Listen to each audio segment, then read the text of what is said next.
Hello, hello, welcome. Thank God it's Friday.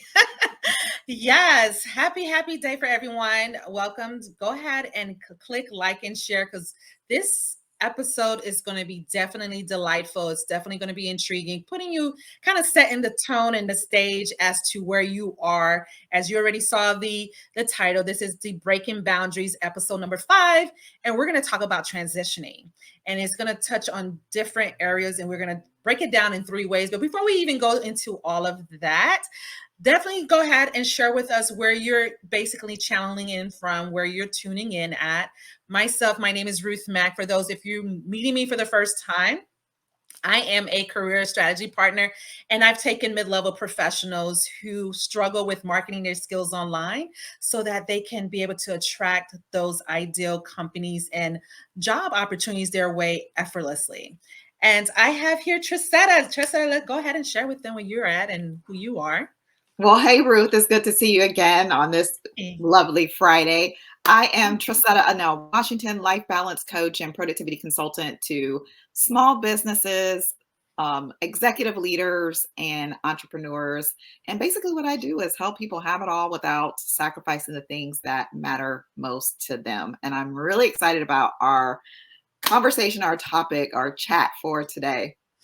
Yes, indeed. And as you all know, even still within this time, we talked about it last week as far as how to handle certain unexpected news in terms of layoffs, how people are maybe handling that and being able to receive that. So the top 2 words that comes into my mind is, and then for those who may not know, is what's the difference between change and transitions? Because oftentimes when people say, oh, there's a change happening or there's a transitioning happening, for me, I believe change is defined as the type of situations and occurrences that are impacted, not only more so in the organization, perhaps in your community, and also within yourself as the person, the individual. Change creates some sort of, to me, a move, a way to how you view the now, such as maybe you maybe through the restructuring you got a new manager, a new leader, a new chief is in town, right? Who can relate with that? And now you may be more conscious and aware as to, oh my gosh, is certain things going to now have to shift? Would my schedule now be more longer, or would I no longer have the hybrid schedule that I have, or working from home? You get what I'm going with this, right? And what do you do with that part? And that's just with change. And then for me, how would you define change to you, Trisetta? Does that kind of relate with you, or do you have something to kind of stem Yeah. on that as far as? To me, like change is new, right? Yeah. The old is gone, and there is a new way of doing, new way of being, a new entity that takes the place of something that was the former. I'll say it that way. Nice. No, I agree with you completely. And then when here we are in our topic today, transition, right?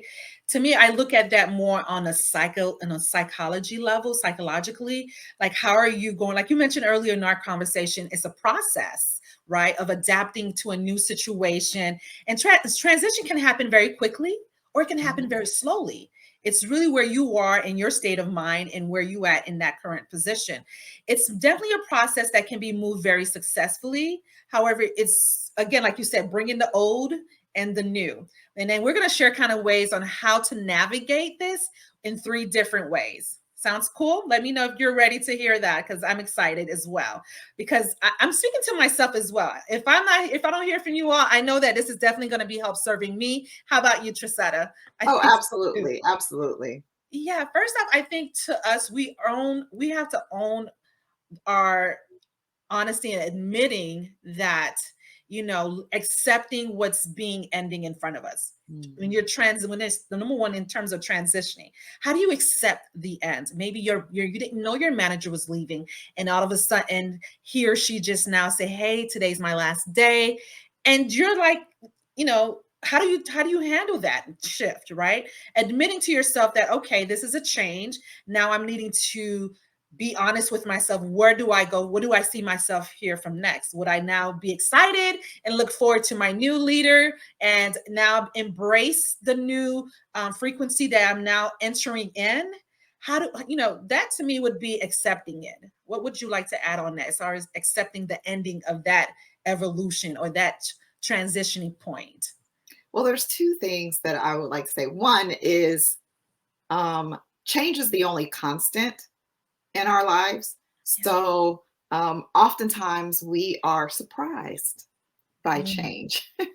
We are surprised by it, and in a sense we shouldn't be, because everything change, nothing remains the same except change. yeah. And two, I think it is when we are faced with change, I think we should be look at it as a indicator or a period of time for us to reevaluate, right? Yeah. So not just accept it, but to reevaluate whatever, our career, whether it is the company that we work for, whether it's our position. Like, it's just a really great time to reevaluate, accept that things are no longer the way they used to be, accept that, and reevaluate, where are we now, if that I makes love sense. that. No, it does. And once you see yourself in that shifting or that transition, identify it, accept it. I do believe we don't want to go down that path. We want to always go down that path of least resistance and not battle with yourself as to, oh my gosh, I just lost maybe a really great leader. And then you didn't necessarily lose that person per Mm, se. You know what I yeah, mean? Yes, you may have lost them as a leader within that particular niche or company, or maybe whether it be in your community, you may be part of a non-charity event, or and then all of a sudden things just took a shift or took a left turn. Does that mean it was for the right or was it for the wrong? It's just a different feeling, right? It's right. different and it's unease. Stage, what I would think for the second one, as far as with transitioning or with the topic that we're leading on, transition, I do believe in clearing charges, like live in the neutral zone. I don't know if you all ever saw The Matrix, where Keanu Reeves, he will basically, at one point, he felt pretty much battled, or he just felt like he was just continually having to chase or be run, being chased after, if you will, by these agents. Who remembers that? That's one of my favorite movies. And now he gets to the point where he now looks at the situation and say, enough is enough. I'm going to embrace it. I'm no longer going to run away from it or find fear in it, but find a more of a neutral balance. This is the most uncomfortable to me transitioning part of when you're transitioning, this stage, this part I'm talking about, because it can be confusing, Yeah. especially if you're living with a clear ending but not having a clear beginning. So you want to kind of have yourself to be in a clarity of, okay, I'm ready to now accept this new beginning. I'm going to go ahead and try some new activities on what ways can I navigate now in a neutral zone. Number one, realizing that uncertainty is basically between, like you said, the ending and a new beginning. Don't expect to know everything or for everything to be perfect. Set some short-term goals, right? We talk about this a lot, but it's so evident that goals is so necessary, right?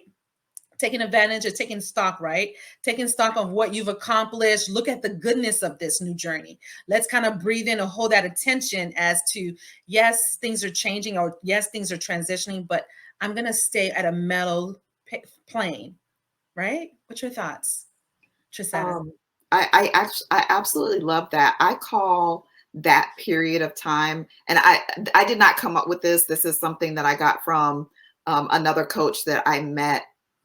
We spoke at a conference together, and she sent me a copy of her book, which is titled this, and she calls it the messy middle. Right? It's that Mm, period of time in between the old and the new, right? It's that mm, process that we go through when we are transitioning. And I want to say this, going back to the acceptance yeah. before I move forward. It's okay if you're not ready, Mm, yeah. right? You oftentimes people want to tell you it's done, just accept it, right? And Right. sometimes, while we may know that to be true, our emotions have to catch up with the physical reality of whatever has happened. And Mm-mm. so I don't want you to feel like something is wrong with you if you are having difficulties accepting the change that is for you, or that, that has happened in your company or in your department, in your life. Mm-hmm. It's perfectly okay. Um, Yeah. and while you are in that messy middle, that is a perfect time for you to be, like Ruth was saying, be neutral instead of judging the new or trying to compare the new to the old. Go into it looking at it through the eyes of curiosity. Yeah. Like, Right? ooh, Think what's about a next? scientist, Like, right? oh, let's anticipate what's next. Like, a good thing must be coming because all things has to be working for your good, even with the negative. So the negative and the positive have to coexist with one another, right? In terms of knowing that if we don't have the opposite in playing fields, and this is scientific fact. Right. So we need both in order for us to identify. And I love the fact that you're saying, how do you stay neutral through this process, right? Looking forward to it, looking forward to the beginning, looking forward to the possibilities of ways to create or co-create with that new partner, or co-create with that new co-worker, that manager, because maybe things are, now you're going through a merger acquisition and maybe you're no longer with that team, but now you have to transition to a new org. Or perhaps you were in a loving, very strong, fulfilled relationship and all of a sudden it went left. Does that means you now stop and take a whole, yes, it is a time to grieve. We talked about that last time. There is a time to mourn and there's a time to grieve, but at the same time, we want to be able to extend ourselves some sort of gratitude as to, you know what? I'm still grateful. I'm still thankful. Let me find a way, or let me discover a way, whether it be reaching outside of self when it comes to support, maybe connecting with other peers who may have already gone through different layoffs or gone through broken relationships. Who can relate? Go ahead and comment. Share your number one. Go ahead and put in the comments, yes, I can relate, by adding the number one. I would say for the final runway when it comes to transitioning, reach your new beginning. This is the opportunity now, is giving, so like even with COVID was a new beginning for a lot of us, right? Maybe for practically every being that I come in connection with. This is a time for awareness, utilizing clarity that helps develop that neutral zone and accepting what is now part of your reality. Yeah. A part of your society or part of that change in that environment. Thinking of this phase as, I would say, as a fresh start. And try some of, I would say try some different strategies. Like what number one strategy would you probably suggest when one is beginning to settle into their new beginning? I would say to look for the positives, right? Whatever you look for, you will find. If you are looking for all the things that are wrong with something, you are going to find that evidence. It is psychologically proven.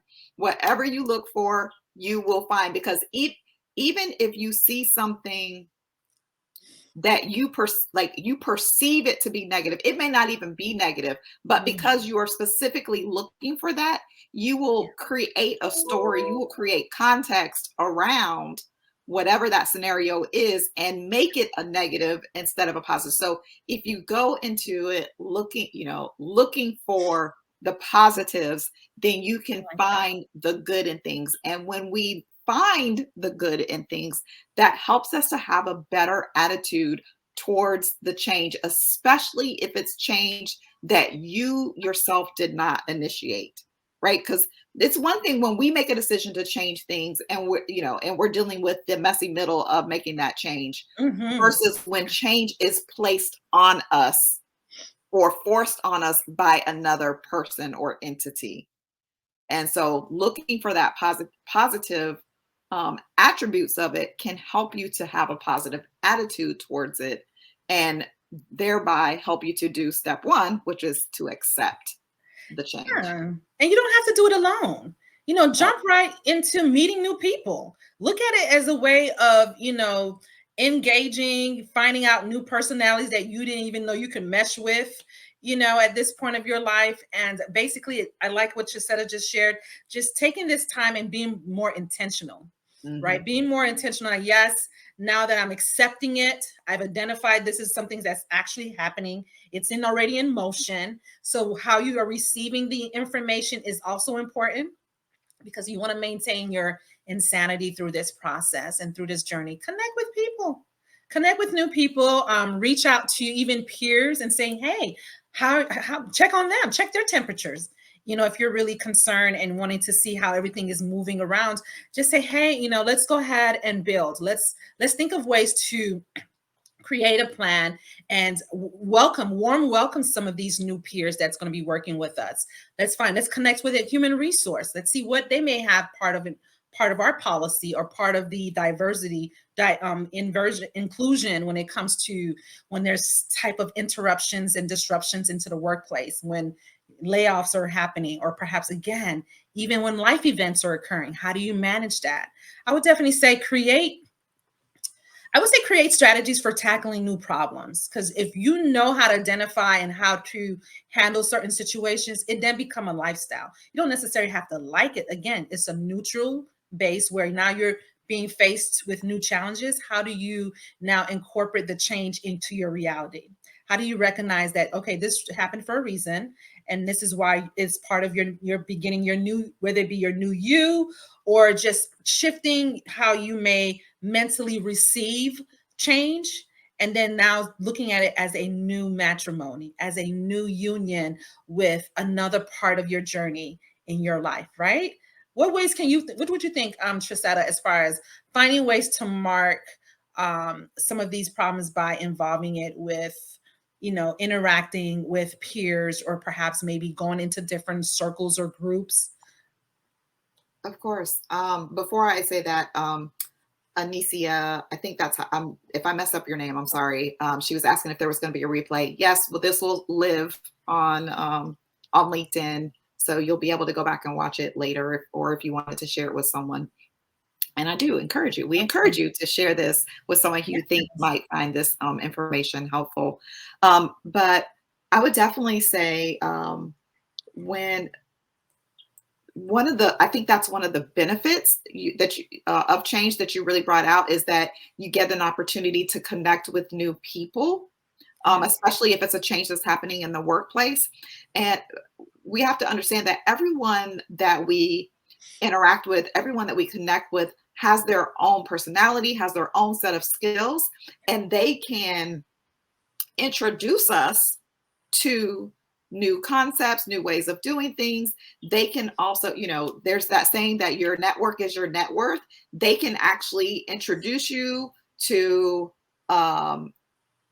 the person, that you need to talk to in order for you to get a role in your dream company. Or they may be able to refer you to the perfect realtor if you're trying to buy a house, right?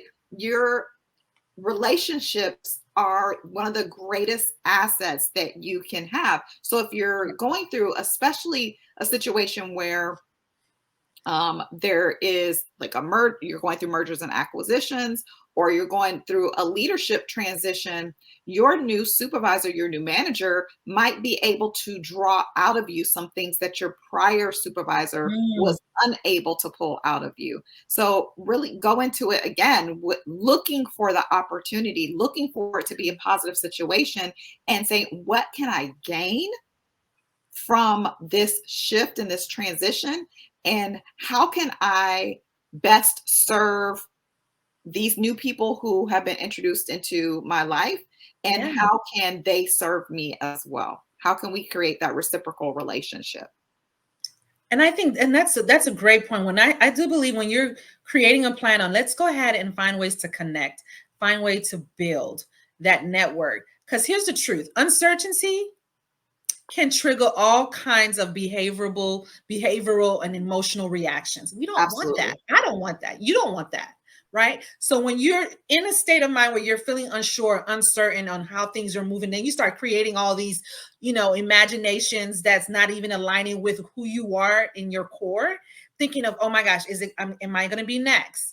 Am I needing to be worrying? Instead of saying, well, what can I do to your point, to on the human side, lead in on this change and transition in a very holistic way, so that it's not causing this more dramatic part of you to be projected when this change is now in your reality, right? How do you set the stage for you and own the fact that what you can control your emotions, you can control your thoughts to a certain degree, you can shift it.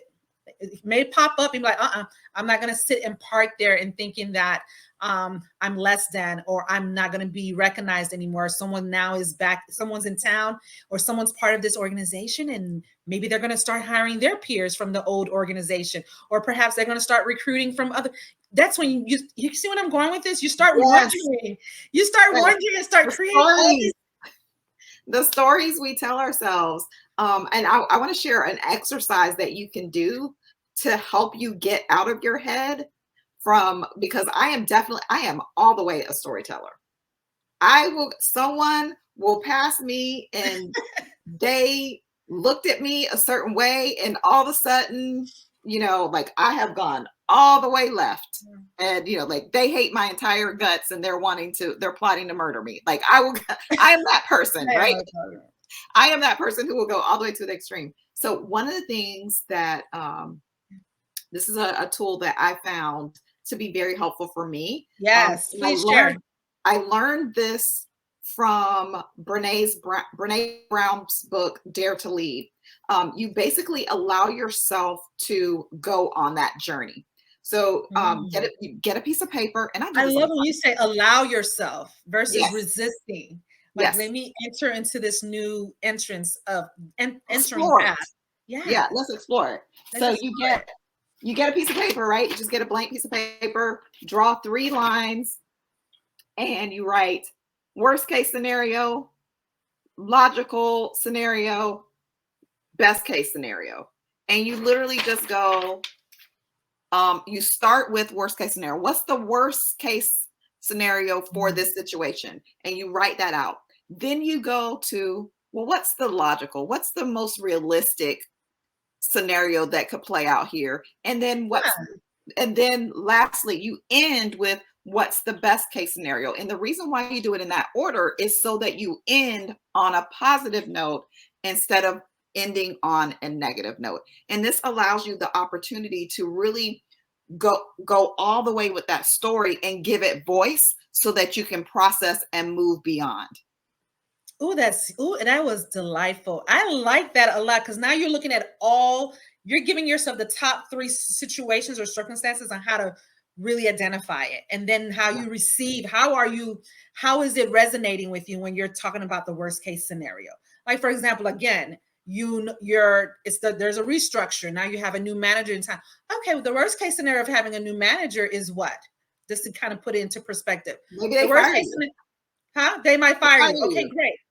That's the worst case scenario. And the second one you mentioned was it best? The best logical part? Logical. Okay, the logical part. Or realistic. Perfect. To kind of put this into context so that you can maybe kind of digest this or chew this a little bit. Okay, so now that you have this new boss, what's the logical piece of this? Okay, they're the new leader. They're maybe going to be creating more process or more engaging, giving you a career development plan. Now you have a clear roadmap, perhaps, with this leader on how to increase your productivity or increase your performance. Yes. Can you relate? Is that making sense to everyone? And then the last one was the best case scenario, right? Right. On how do you receive this new information or this shifting of change with this new boss, right? So the best case scenario, this boss is seeing your goals, and they're now they see you as a protege. Right. They see you as a value add to the business, to the company, to the department. They see how you can be a key contributor. Isn't it more easeful by creating this activity, seeing where you started from, or seeing how you can look at it in a worst case scenario, seeing how you can break it down in more of a logical way. And then I would say sit on this, and this is not just a 5-10 minute. Would you agree? It's not just a 5-10 minute activity. I would at least give yourself permission to do at least 10 to 20. If you can do more, go for it. 10 to 20 in the middle column as far as logistics or the logical part, excuse me. And then the best case, what are the 10, 20 type of observations that you can distinguish within your mindset, then just dump it into a paper, into a notepad. And And one of the really cool things yeah, about like the worst case, the worst case scenario is yeah, oftentimes whatever that worst case scenario is, we could live with, right? So if the worst case scenario mm, is we get fired, well, yeah. then I just get another job,